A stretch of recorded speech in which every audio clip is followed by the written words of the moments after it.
Thank you for watching Dalmar TV. This is your favorite reporter, Sabrin Mire, and I have a special guest today with us, Cristine Cockley, running for State Representative District 6. Welcome.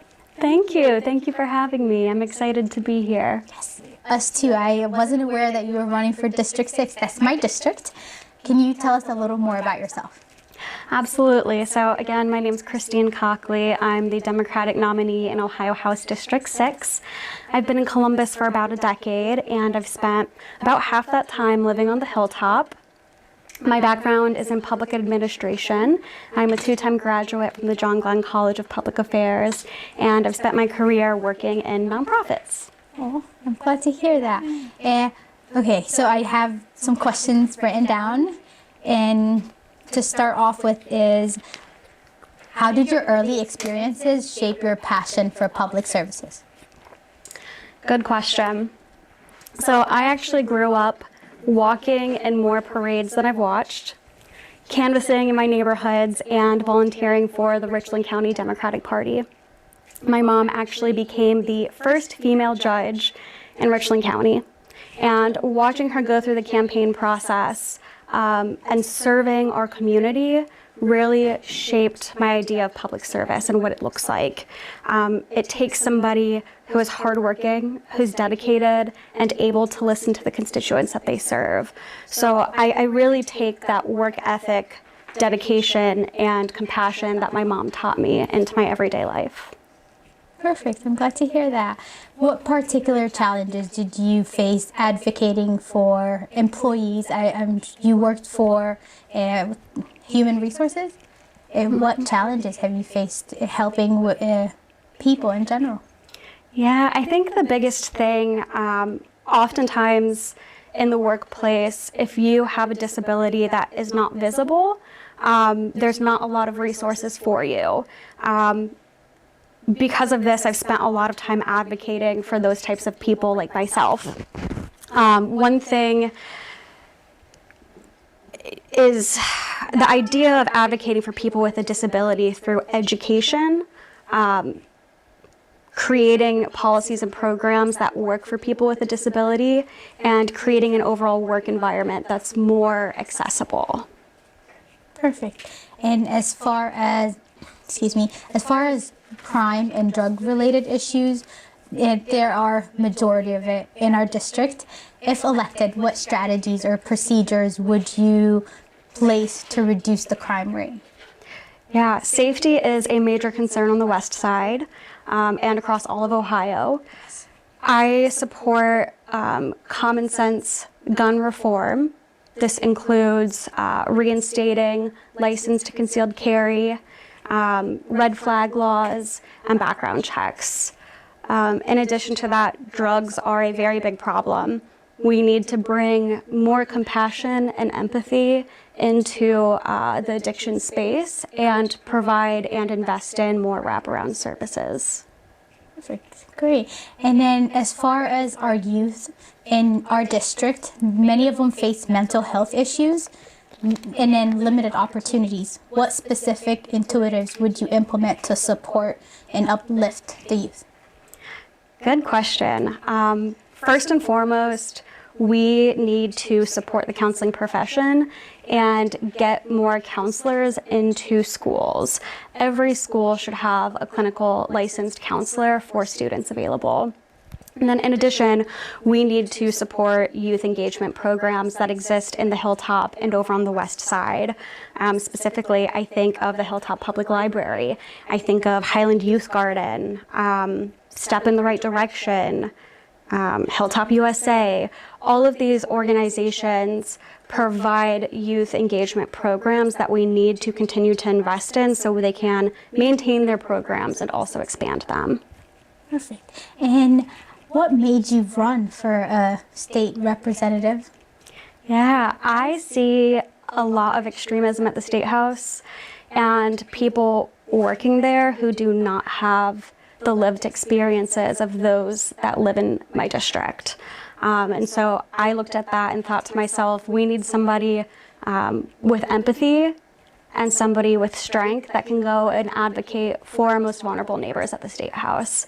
I know what it's like to live with a disability. I know what it's like to live paycheck to paycheck. And looking at all of those factors combined, I decided to run for office. Perfect. And so District 6 has a large Muslim community. There's mosques everywhere.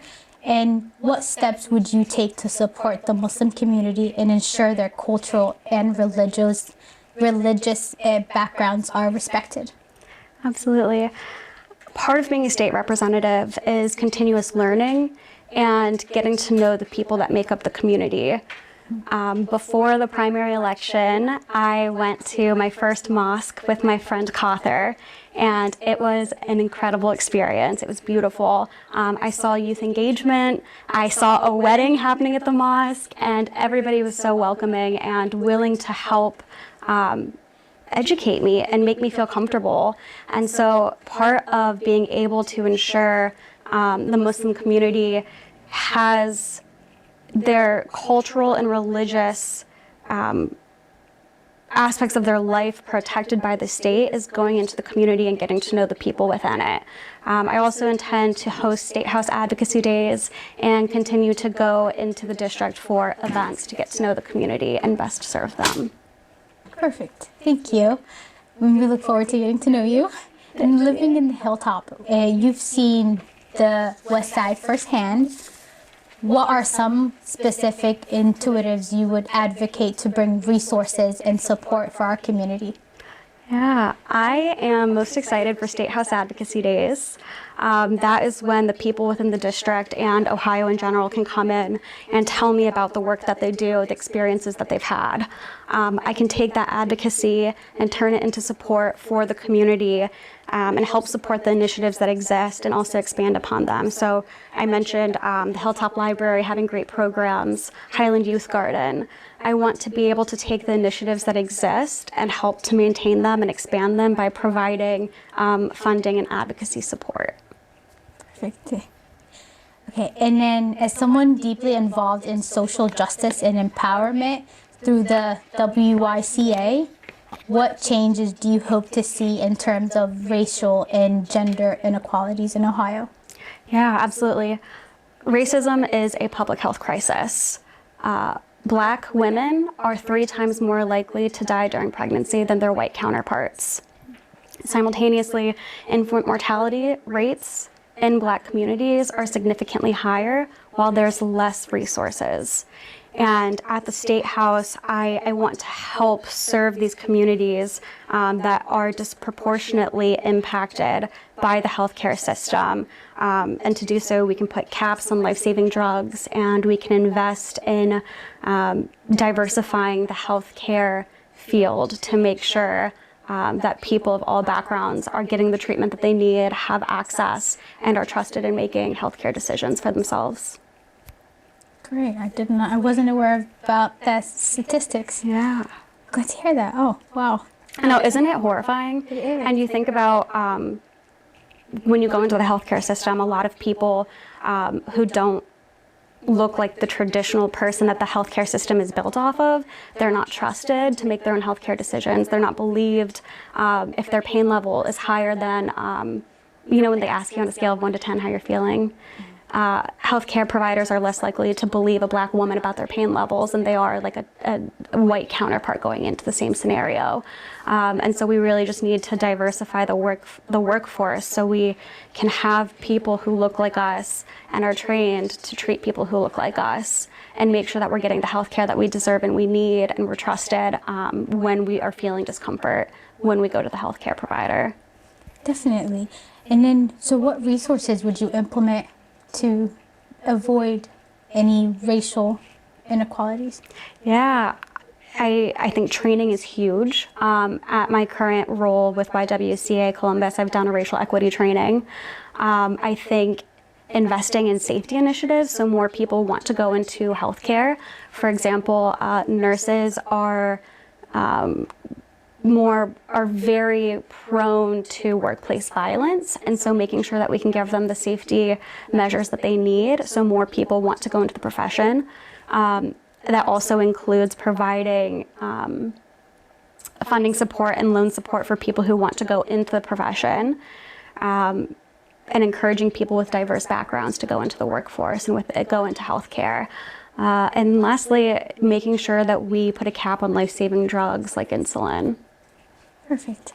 And why should people from District 6 vote for you? And if you could give us more information about why you, as compared to someone else?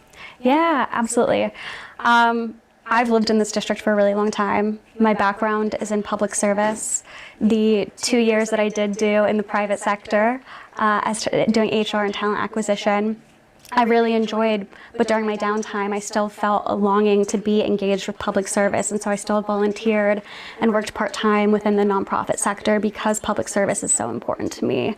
I know what it's like to live in this district and have a neighbor who domestic violence escalates into gun violence. I've seen it happen on my street. Every single day I've seen neighbors going up and down the path who are experiencing homelessness or being priced out of their homes because of increasing property taxes. I've had people in my neighborhood come off the street while I'm watering my garden and ask me to fill up their water bottle. I know what it's like to live on the west side. Growing up Jewish in rural Ohio, I have been bullied my entire life for being different. And all of these experiences and the things that I see in the district have truly shaped who I am, and it's why I can lead with empathy and still be a strong advocate for my neighbors, because I get it. I know what it's like to live in this district.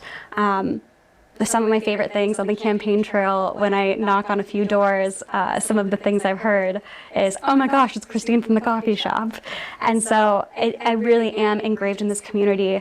Someone else said to me, oh, you're the woman that slings snow cones at Summer Jam West. And so being part of this community for such a long time, my neighbors trust me. They know who I am. They know I'm accessible. If they want to come visit my chickens, they know I can. And so that's why I hope people will vote for me. Perfect. You are from this community. You've lived here for a long time. You know what people are going through.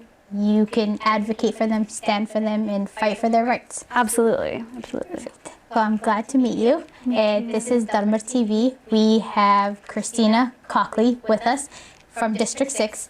Please do vote and vote for her. My name is Sabrine. Welcome to Dalmar TV and have a great day. Thank you. Thank you. Oh my God.